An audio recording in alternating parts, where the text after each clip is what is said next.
As you can see, I'm a reporter at the LA Times. I've been covering homelessness and poverty about 7 years, I'd say. And I wanted to talk about the opportunities and the surprises that have come with COVID-19.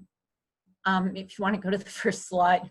Initially, when people heard that COVID-19 was coming, the predictions were that a time bomb was going to go off in the homeless community because of the health problems, the fact that they live under, as has been pointed out, hygiene conditions that are less than a UN refugee camp, and the fact that there's premature aging because of the rigors of living on the street. So the VA, which has 388 acres in West Los Angeles, that's largely rolling greens, decided to open a campground for veterans on a parking lot. Why they made this choice, I don't know. As you can see, this was right in the beginning of it. It was extremely rudimentary. The idea of an urban campground, and I think Lois spoke of it too, has been there for a long time, and it took them 40 years to do it, which pretty much sums up. And instead of choosing some of the beautiful grounds of the West LA VA campus, they put it on a parking lot. But it's a pretty big success, and things have been improved because volunteer veterans have come forward and made it a nicer place. And because so often neighbors say, oh, they don't want to get off the street, the place was immediately full of veterans, and veterans, of course, are only one subgroup. Okay, this is a picture of a pop-up testing site that the city and county set up for homeless people. It's part of street outreach, again, that they radically increased their street outreach and brought, as Tom pointed out, some of the hygiene improvements, not so much toilets though, but more wash stations and things for people in testing. And this is another opportunity. They had attempted to put 15,000 of the most medically fragile people who were most prone to suffer complications and serious outcomes from COVID-19 in hotels. So far, they've gotten 4,000 in, although they fell short.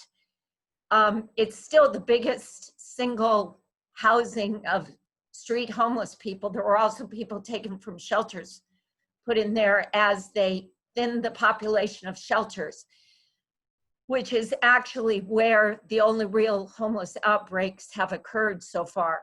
And now the officials are racing to buy. A tip that we got was as many as 80 of these, not of these hotels and other hotels, so that they don't have to send the people back to the street.